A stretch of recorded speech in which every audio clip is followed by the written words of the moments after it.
Hi, sweetie. So today we're making bread. Finally, I had talked about it in the first video here. I showed you how to make garlic bread that night with bread, and I promised that I would make a video, and I'm finally doing it. We have backing music again today. Grandpa is practicing his bass skills to a neo-soul backing track, so that's the title of it. Anyway,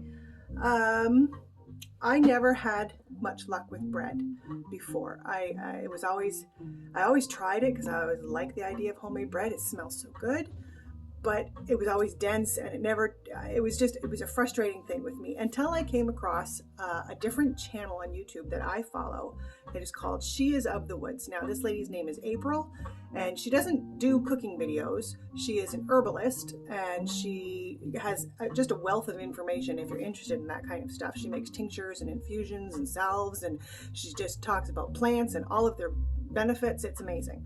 But she had a recipe for some reason for the easiest bread I have ever come across. It is, now she makes a huge batch. It makes 4 loaves at a time. I'm going to show you one that I brought it down to 2 because that's generally what we use. And I use this little container from the dollar store. This is my bread making container.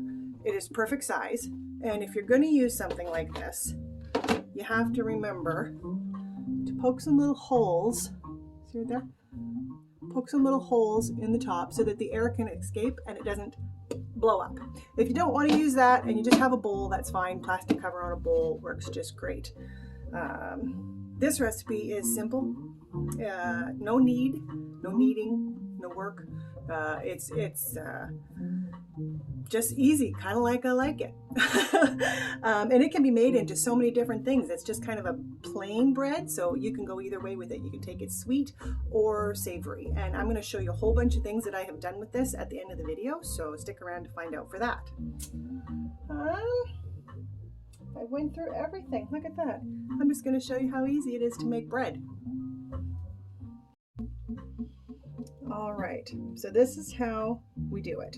We have 3 cups of just warm to hot tap water. You want it to be warm. I believe the temperature is 95 degrees, but I don't measure that. Hot tap water. 3 cups. And to that, we're going to add a tablespoon and a half. Now I have a half a tablespoon measuring, so you're going to see me put 3 things in here. That's still, it's 1.5 tablespoons of yeast. This is just regular yeast, not instant, not bread maker, not fancy anything, just traditional yeast. Now we're going to take that and dissolve it. Stir it up until it's all dissolved.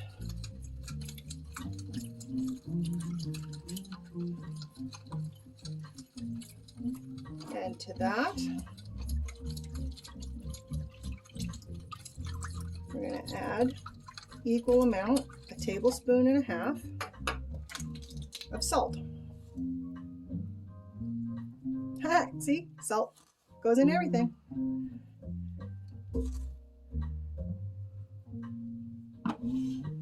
We'll dissolve that as well.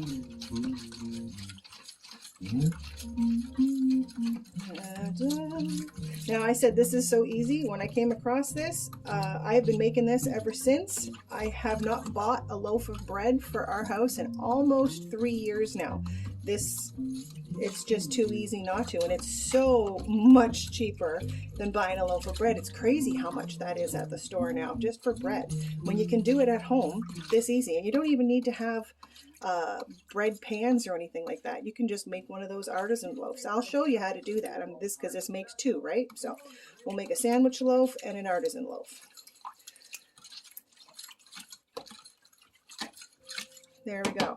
Now, next ingredient is flour, and I'm going to show you a quick trick. What do they call it? A life hack. How to remember how much flour you've put in, because my scatterbrain, when there's more than 1 or 2 cups, I start pouring it in and then go, oh man, am I at 4 or 5? So here's a trick. The trick is to keep them all separate.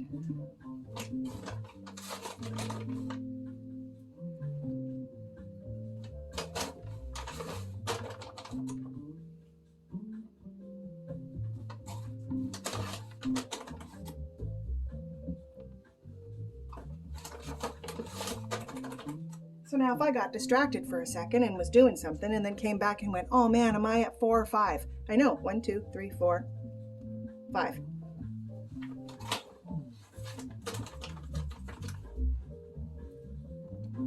So there we go. So it's 6 and a half, but we're going to reserve the half because you don't always need it.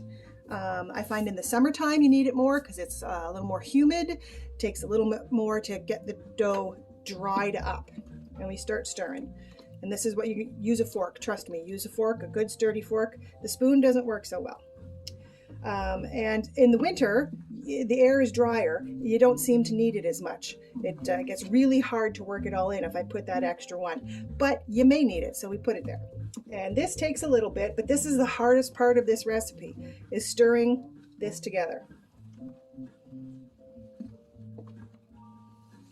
So we just kind of keep stirring and mixing it in. This is why it's nice to have background music too, because, you know, you can just sit here and listen to some music. I like it when Grandpa plays music. We just keep scraping it off and making sure, because you do want to make sure it's all mixed in, because otherwise you get little clumps of flour, which I mean really isn't a big deal. It doesn't really change the taste of the bread, but you know, if you want it to look pretty and you want to show off that, oh look, I've made homemade bread, you don't want it to have a big clump of flour in it. So make sure you've stirred it really well. You also want to make sure there's no pockets of just big wet goopy stuff in there. You want that all to be even too. And it gets pretty sticky and hard at this point, but like I said, this is the hard. You get some arm muscles, but it's not like I have to knead this out for 10 minutes or anything. This is really the simplest recipe I have ever seen. 4 ingredients. That's looking pretty good. And then at that point, you spread it out.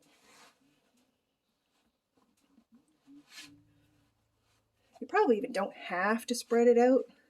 It's going to rise no matter what, but it's easier to see how much it has risen if you spread it out and make it kind of flat and all even. So we just poke it around and play with it until it gets that way. Now you want to let this rise after we get to this point. We're going to let it rise for about 1.5 hours to 2 hours. It's again not a set time. It's till this is going to rise up and touch the lid. It's going to rise that much, and that is also different. It can take less time. It can take more time, but it's about 1.5 hours to 2 hours. It depends on the elevation. I don't really know how that all works, but it actually is a thing. You could probably look it up on Google. Okay, so we have it all spread out like that. Get in there. And we're going to let this rise in a warm place. You want it to be not hot and definitely not cool, because if it's cool, it's going to stop the rising process. So you want it to be just a little warm. And I find in the oven with the light turned on is the best place. Now that's it. This is the hardest part of the bread that has been made. Like, how easy was that? It's only a couple of minutes. So I'm going to put this in the oven to let it rise, and then we'll come back and I'll show you the trick for making this into 2 loaves. Okay, so here we are. We've transported into the future because it's actually a different day here in my world. It didn't work out well last time, but here we are, different bread, same method. You notice now it rose quite up. It's sunk back a little bit because it's been sitting here and it's had a chance to rest, but it comes all the way up, mostly up to the top here, but you can see anyway that is well risen. So now the trick to getting it out of here, because it's really sticky, is you're going to sprinkle flour around all the edges like this. You could try it without this, but I don't recommend it. This is just, it's worth it. All the way around. And then because this is 2 loaves, right down the center too, because otherwise your knife gets stuck in there too. So right down the center. And then I have 1 loaf pan and one that I'll show you how to do the round. But this, we'll do this first because I have limited space. So right down your flour line, cut straight through and in. You should get most of it at that point, but if not, you might have to separate it. So the first one I'll show is the just a regular loaf, and it's so easy. You just put it in, and it's already in the shape you want it to be. This is where you make sure you're actually through. I did pretty good there. And then as fluid a movement as you can, up and into the pan. And then you're going to let that rest for a bit too. I'll show you the next one with the other half. Now at this stage too, if you didn't want to cook the other half, you could just make sure it was wrapped really tightly. We'd have to move it, give it a different lid is what I'm trying to say, because this has holes in it and we don't want air in it because that'll make it dried out. But if you can get an airtight lid on that, you can store it in the fridge for up to a week and then take it out when you want to do it, bring it to room temperature, and then continue on as we're doing here. Now, same as the last one, we get it all loose from the sides, but for the round, you're just going to kind of tuck it all under as best you can. Give it a squeeze on the bottom, kind of like that.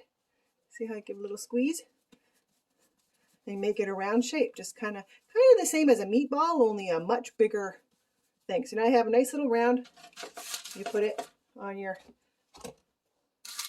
pan. I've just used a baking pan. You could put it in, you could put it on a stone if you have them. I do have those at the trailer. You could put them in a different, they're called a Dutch oven. They cook up nice in that, but this is what I have. So this is what I'm using and it works well. I wouldn't recommend using nothing because that'll make a really, really crusty bottom unless that's really what you want. So we have that, and then we have some leftover flour in our jar, in our pan here. And you give it the same reason, because you don't want the knives to stick, because we're going to score the tops of these so that they rise a little better, because they have one more rise now. Just down the center like that. And then we give this one too, like that. And then you're just going to let them rise for about another half an hour or so while you preheat your oven to about anywhere between 350 and 375, depending on your oven, because here it's about 350, but at the trailer with the gas, it's about 375. So you have to play with it, but a starting point is 350 for 40 minutes. But we're going to show you that when it comes out, and you'll see how puffed they've come out, and it'll just be beautiful and it'll smell fantastic. So we'll see you then.